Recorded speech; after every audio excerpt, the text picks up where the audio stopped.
हाय guys, क्या हालचाल। Finally welcome back to amazing channel of rising star. तो Jain sir और हमको बहुत दिन बाद देख रहे होंगे, सर गायब हो गए थे एग्जाम के बाद। भैया अब क्या लेके आ गए इतने दिन में।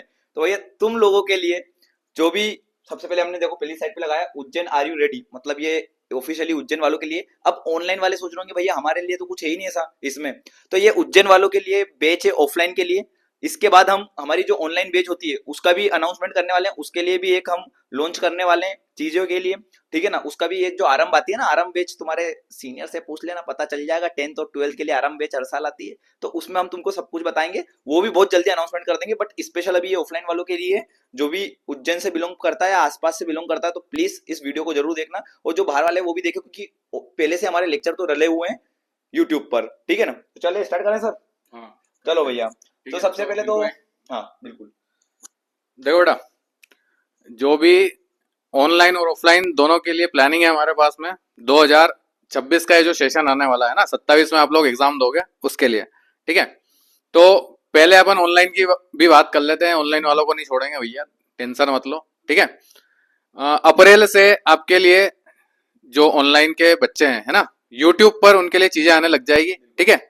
और जो ऑफलाइन वाले हैं, है ना, उनके लिए तो बिल्कुल ये समझो कि अप्रैल में अगर ज्वाइन कर लेते हो बहुत अच्छी बात है। ठीक है। और जून में अगर करोगे तो वही ये अप्रैल वाली चीजें वापस से आपके लिए एक बार रिवाइज हो जाएगी, है ना। बट मेरा सजेशन ये है कि जून से ज्यादा लेट मत करना, है ना। क्यों? क्योंकि वो एक पूरा हमारा क्या होता है, एक सिलेबस डिजाइन होता है जो कि अगर अपन पढ़ते हैं तो जैसे अपना ये रहता है कि जून से लगाकर दिसंबर तक अपना पूरा कंसेप्चुअल चलता है ना। उसके बाद में जनवरी से अपन हो जाता है बिल्कुल एग्जाम ओरिएंटेड, क्या अब तो अपने को क्या है, एग्जाम को ही टारगेट करना है ना। तो जून में ज्वाइन कर लो या फिर अप्रैल में कर लो और अच्छी बात है। बहुत सारे बेसिक्स वगैरह आपके क्लियर हो जाएंगे, पूरा माइंडसेट बन जाएगा कि किस तरीके से अपने को 10th को 12th को आपको लेना है। ठीक है। तो 10th ऑल सब्जेक्ट और 11 12th है ना आपके लिए कॉमर्स और मैथ्स। ठीक है। ये सारी चीजें आपके लिए लेके आ रहे हैं। ठीक है। तो अब एक एक करके अपन बताते हैं कि आपको ऑफलाइन बैच में क्या मिलने वाला है। ठीक है। ऑनलाइन बैच की भी आपके लिए चर्चा की जाएगी अभी। ठीक है। तो थोड़ा सा जो ऑनलाइन वाले हैं वो भी थोड़ा सा देखे आगे कि किस तरीके से अपने को चीजें प्रोवाइड होगी, क्या क्या चीजें हैं हमारे पास में, है ना। तो चलो भैया आगे बढ़ते हैं अब। ठीक है ना। अब देखते हैं, क्योंकि इस साल का है ना ये सबसे बिगेस्ट हम लॉन्च करने वाले हैं ऑफलाइन के लिए। तुमने पिछले साल जो पढ़ा था, जो हमारे जो सीनियर पढ़ के गए थे, मतलब वो उनके से पूछ लेना कि ऑफलाइन की बेच क्या रहती है राइजिंग स्टार की, और अपने आप में एक लेजेंडरी बेच रहती है भाई साहब। तो अपन स्टार्ट करते हैं सबसे पहले स्लाइड से। तो ये तो उज्जैन आर यू रेडी। अब देखो राइजिंग स्टार ऑफलाइन बेच जो 1 अप्रैल से अपने यहाँ स्टार्ट होने वाली है। ठीक है ना। उज्जैन में होने वाली है। अब एड्रेस क्या रहने वाला है, near Bank of India Indira Nagar Ujjain. अब आप सोच रहे होंगे यहाँ पर एक ही ब्रांच है, ऐसा नहीं बेटा। आप मक्सी रोड शीतल पैलेस वाली ब्रांच पे भी आ सकते हो। ठीक है ना। ये हमारे पास 2 ब्रांच अभी है, और हम कोशिश कर रहे हैं एक आध ब्रांच और अपडेट करने की। तो जैसे भी अपडेट होगी एक और ब्रांच में हमको बता देंगे, बट अभी फिलहाल में हमारे पास 2 ब्रांच है, और वहां पे आप ज्वाइन कर सकते हो बहुत अच्छी तरीके से। नेक्स्ट पे चलते हैं सर। नेक्स्ट भैया लेजेंडरी बेच है ये। ठीक है ना। अब लेजेंडरी बेच कैसे, देखो ऑनलाइन तो तुम देखोगे देखोगे वो तो हमको पता है, बट यहाँ पर आपके लिए क्या है ना, ऑफलाइन के लिए क्या रहता है, पूरे साल भर का एक प्लान रहता है, मास्टर प्लान। ठीक है ना। उस मास्टर प्लान के हिसाब से हम चलते हैं। बहुत जल्दी हम सिलेबस कंप्लीट करवाने की कोशिश करते हैं कि जल्द से जल्द सिलेबस कंप्लीट हो जाए, बट धीरे धीरे। ऐसा नहीं कि भागना है। तेरी 11th कैसी गई हो, 12th मेरे हाथ में, बाकी अभी सर बताएंगे तुम्हारे को। पहले 9th 10th का बताते हैं सर, फिर मैं 11th 12th का बताता हूँ, आराम से करते हैं बात अपन। ठीक है। जैसे ऑनलाइन में अपन क्या करते हैं कि एक पूरे बड़े सेगमेंट में अपन एक चैप्टर को कवर कर लेते हैं। ठीक है। अब ऑफलाइन में क्या होता है, ऑफलाइन में अपना डे बाय डे टारगेट होता है कि किस तरीके से आपको एक चैप्टर को, है ना, पार्ट्स में डिवाइड करके बिल्कुल कंसेप्ट के साथ में एक बार पहले तो आपको पूरी तरीके से प्रिपेयर किया जाता है ना, कि आखिर उस चैप्टर का कंसेप्ट क्या है ना, और उसके ऊपर क्या क्या क्वेश्चंस बन सकते हैं। ठीक है। और पीवाईक्यू भी उसमें क्या किया जाता है, अपना कवर किया जाता है ना। तो इस तरीके से एक ऑल ओवर चैप्टर आपका, चैप्टर बाय चैप्टर ये पूरी बेच चलती है ना। फिर उसके बाद में जनवरी में फिर से एक बार पूरा रिवाइज किया जाता है। ठीक है। तो ऑनलाइन वाले के लिए भी, ऑफलाइन के लिए तो क्या है, बिल्कुल एकदम छोटे छोटे सेगमेंट में रोज जो लेक्चर वाइज है वो चीजें कवर होगी, है ना। और सिर्फ ऐसा नहीं है कि अपने को सिर्फ मैथ्स ही मिलेगा, 9th 10th में सारे सब्जेक्ट आपको मिलते हैं, है ना। जैसे कि मैथ्स अपना रेगुलर चलता है। ठीक है। और साइंस जो है, साइंस और सोशल साइंस अपने क्या होते हैं, अल्टरनेटिव चलते हैं। जैसे कि कुछ डेज आपका साइंस चलेगा और कुछ डेज आपके सोशल साइंस चलेंगे। ठीक है। और फिर उसके बाद में जब भी एग्जाम्स हमारी आने वाली होती है, जैसे कि टर्मिनल एग्जाम आई, उसके बाद में हाफ ईयरली आई, प्री बोर्ड आई या बोर्ड आई, बोर्ड आई। तो उनके पहले जो भी हमारा इंग्लिश, हिंदी और संस्कृत, इनका जो वेटेज होता है, जो भी हमारी एग्जाम के लिए क्या होता है, आपके लिए समझाने लायक होता है ना, वो आपके लिए क्या कर दिया जाता है, अवेलेबल करा दिया जाता है। ठीक है, मतलब ऑल ओवर सारे सब्जेक्ट आपके क्या हो जाते हैं, इस तरीके से तैयार हो जाते हैं। जो सब्जेक्ट जिसको अपने को ज्यादा टाइम देना होता है उसको अपन ज्यादा टाइम देते हैं। ठीक है, उसके बाद में जो हमारे सेकेंडरी सब्जेक्ट है ना, उनको अपन उस हिसाब से टाइम देते हैं। और फिर जो हमारे लैंग्वेज सब्जेक्ट है उनको अपन एग्जाम के अकॉर्डिंग क्या कर लेते हैं, कवर कर लेते हैं। मतलब छूटता हमारा कुछ भी नहीं है। जो भी चीजें आपको करनी होती है वो आपको बताई जाती है कि किस तरीके से उसको करना है। ठीक है, और इधर फिर 11 12 में आपको मैथ्स मिल जाता है ना, मैथ्स भी पढ़ाते हैं अपन।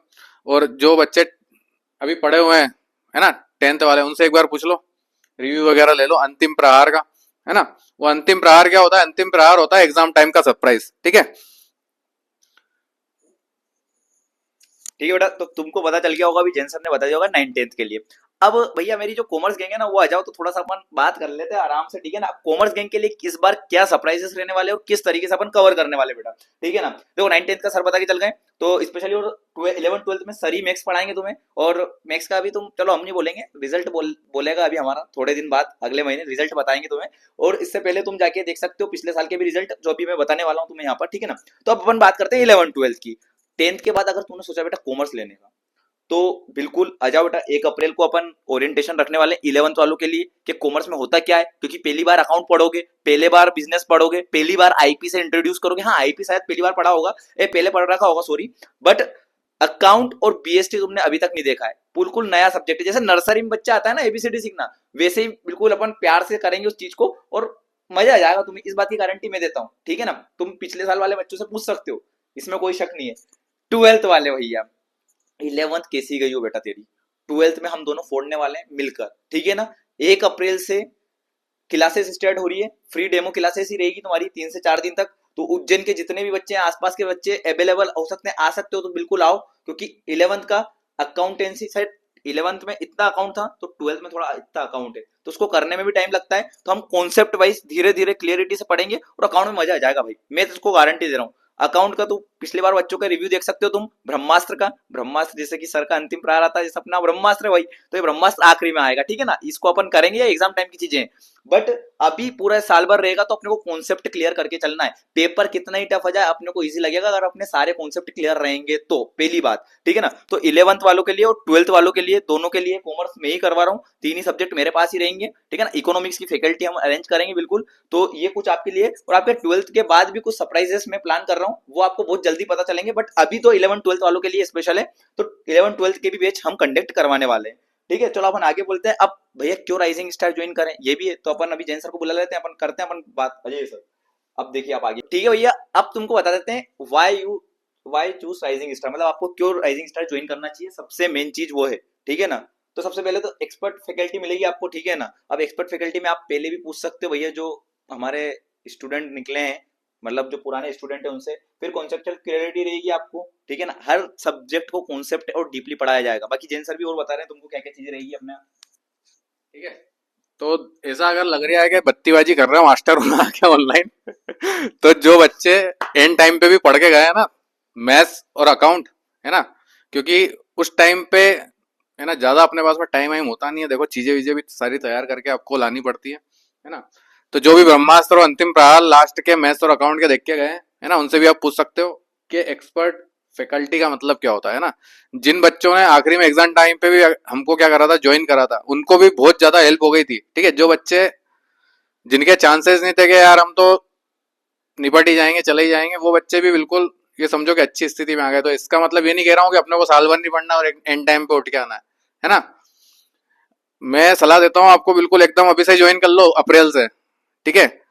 और अप्रैल से अगर अपनी नींद खुल रही है तो जून से तो अपने को कर ही लेना है भैया चालू, ठीक है, ताकि अपना क्या हो जाएगा पूरा साल भर का एक बिल्कुल वो बन जाएगा, है ना, प्लानिंग हो जाएगी। और उसके बाद में ये समझो कि एग्जाम टाइम पे बहुत ज्यादा अपने को बेनिफिट मिलेगा उस चीज का, है ना। कंसेप्चुअल क्लियरिटी, इसका मतलब ये है कि सारी चीजें आपको बिल्कुल चैप्टर वाइज और चैप्टर में भी बिल्कुल छोटे छोटे पार्ट्स में आपको एक एक चीज क्लियर करी जाएगी, ठीक है। ऐसा नहीं है कि पढ़ा दिया और फिर अपना देख लो, है ना। सारी चीजें आपको बराबर छोटी छोटी चीजें क्लियर की जाएगी। मैथ्स के अंदर मैं बता दूं बस आपको, प्लस माइनस और डिवाइड इनटू अगर 4 चीजें आती है तो उसके अलावा तो बाकी सारी चीजें ये समझो कि झेल लेंगे अपन, ठीक है, संभाल लेंगे मैथ्स को। उसके बाद में सारे सब्जेक्ट आपके कवर कराए जाएंगे, ऐसा नहीं है कि बिल्कुल एकदम मैथ्स पढ़ा दिया बाकी सारी चीजें नहीं दिखा रहे हैं, है ना।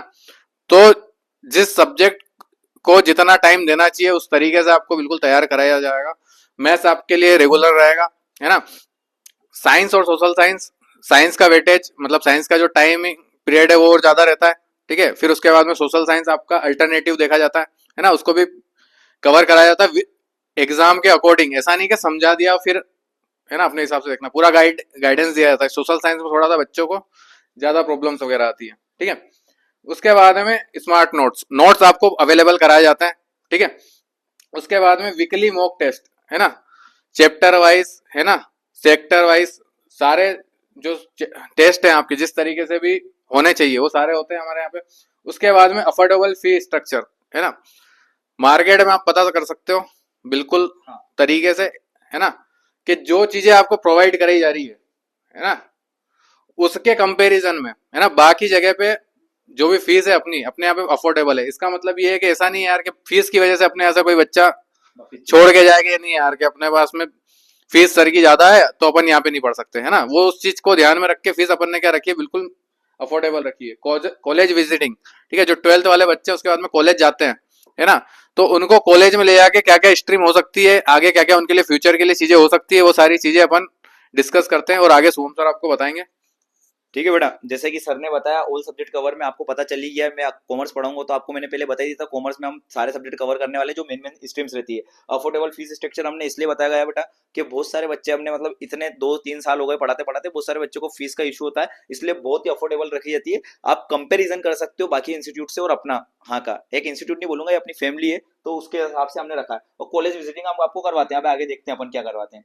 देखो भाई साहब, ये हमारा कॉलेज विजिटिंग होता है, ठीक है ना। ये लगभग लगभग आपके अक्टूबर नवंबर दिसंबर के टाइम पे होता है, इन 3 मंथ्स में कॉलेज विजिटिंग होती है। अब कॉलेज विजिटिंग क्यों करवाते हैं, क्योंकि आप जाओगे देखोगे, क्योंकि 12th के बाद आप कॉलेज में जाने वाले हो तो आपको पता तो चलेगा भाई कॉलेज में होता क्या है, क्या क्या चीजें होती है, कैंपस वगैरह। यहाँ पर हमने प्रशांति करवाया था, और एक और कॉलेज था हमारा यहाँ पर शांतिपनी कॉलेज, वहां पर भी हमने विजिटिंग करवाया था। तो यहाँ पर अलग अलग कॉलेज में आपको विजिटिंग होती है, वहीं की पिक्चर से आपको भाई प्रूफ तो बताना पड़ेगा नहीं कि मास्टर केरिया नौरा, तो दिक्कत आ जा फिर, ठीक है ना। तो तुम्हारे बड़ा भाई बोल रहे हैं कि भैया कॉलेज विजिटिंग ले चलेंगे, अच्छी तरीके से घुमाएंगे फिराएंगे और मस्ती करेंगे। अब नेक्स्ट और आखिरी सरप्राइज भैया ला बता दो जैन सर जल्दी से। ये देखो भैया, ये मतलब हमारे यहाँ की यूनिक चीज है, और ये चीज मतलब आप पिछले साल के बच्चे से पूछ सकते हो, और आपको पास पूरा यूट्यूब पे छान मारो क्या क्या डाल रखा है हमने, पूरी हिस्ट्री छान मारो क्या क्या है हमारे पास। फेयरवेल 2025-26 की जो बेस थी हमारी, जो अभी जा चुकी है, अभी इनका जो रिजल्ट आएगा वो अपन देखेंगे अभी, ठीक है ना। तो ये फेयरवेल का फोटो है जो कि 2025-26 की बेस थी, ठीक है ना। अब आपको ये फेयरवेल भी मिलेगा, वही फीस स्ट्रक्चर में, इसमें कोई अलग से नहीं है, ठीक है ना। उसी के अंदर ये फेयरवेल भी मिलेगा, और मोस्ट ग्रैंड फेयरवेल, ठीक है ना, एक अलग ही चीज है, यूनिक चीज है ये, ठीक है ना। अब इस तो ठीक है बेटा, आप लोगों को हमने इतनी सारी चीजें बताई, ये सब चीजें आपको इस बैच के अंदर मिलने वाली है। और आपको एंड में ये बताऊंगा, ये रिजल्ट ओरिएंटेड बैच रहेगी, जहां से हर साल रिजल्ट निकलता है। इस साल भी वो लेगेसी वापस रिपीट होने वाली है। अगले महीने रिजल्ट आएगा, जब हम आपको रिजल्ट का बिल्कुल बताएंगे कि जो हमारे यहाँ के टॉपर्स निकले हैं, है ना, 90+, 95+, अगर तुमने वो सपना देखा है, अगर तुम्हारी इच्छा है कि भाई इस बार फोड़ना एग्जाम में, जो 2026 बैच है उसमें अपने को झंडे गाड़ने हैं, तो प्लीज ये लेजेंडरी बैच ज्वाइन करिए। ऑफलाइन रहेगी, है ना, फेस टू फेस अपने को पढ़ने का मौका मिलेगा, डाउट सोल्विंग रहेगा। और आप में को एक इसमें बेनिफिट ये मिलेगा कि आप ऑफलाइन तो पढ़ ही रहे हो, बाकी जब हमारी यूट्यूब पर बैच स्टार्ट होगी तो आप ऑफलाइन पढ़ सकते हो, और वही लेक्चर आप वहां पे जाके देख सकते हो कि भैया क्या क्या चीजें अपने को सर ने पढ़ाई, एक बार अपन रिवीजन कर सकते हैं। तो रिवीजन ऑफलाइन भी हो जाएगा और ऑनलाइन भी हो जाएगा, बाकी और जैन सर बता देंगे आपको। ठीक है बेटा, तो जो भी 9th से 10th में और 11th से 12th में बच्चे जाने वाले हैं, ठीक है, तो तैयार हो जाओ। राइजिंग स्टार आपके लिए ऑनलाइन भी और ऑफलाइन भी दोनों चीजें लेके आने वाला है, ठीक है, बिल्कुल प्रॉपर गाइडेंस के साथ में, विविध कंसेप्ट और एग्जाम ओरिएंटेड सारी चीजें आपको प्रिपेयर कराई जाएगी, ठीक है। तो थैंक यू बेटा इतना सुनने के लिए, है ना, और ठीक है, बने रहिए विथ राइजिंग स्टार। मिलते हैं अपन जल्दी से अपनी ऑफलाइन में 1 अप्रैल के रोज। सब मेरे को मिलना भाई, जितने भी उज्जैन के बच्चे हैं मेरे को सब दिखने चाहिए, बिकॉज ये बहुत एक अच्छी बैच स्टार्ट करने वाले हैं। और उस दिन तुम्हें बहुत सारे कंसेप्ट क्लियर हो जाएंगे, बहुत सारी चीजें पता चल जाएगा, सिलेबस के बारे में बातचीत करेंगे और बहुत सारी चीजें बातचीत करेंगे, मस्ती करेंगे, आ जाना बिल्कुल फोड़ देंगे, ठीक है। चलो मिलते हैं क्लास में 1 तारीख।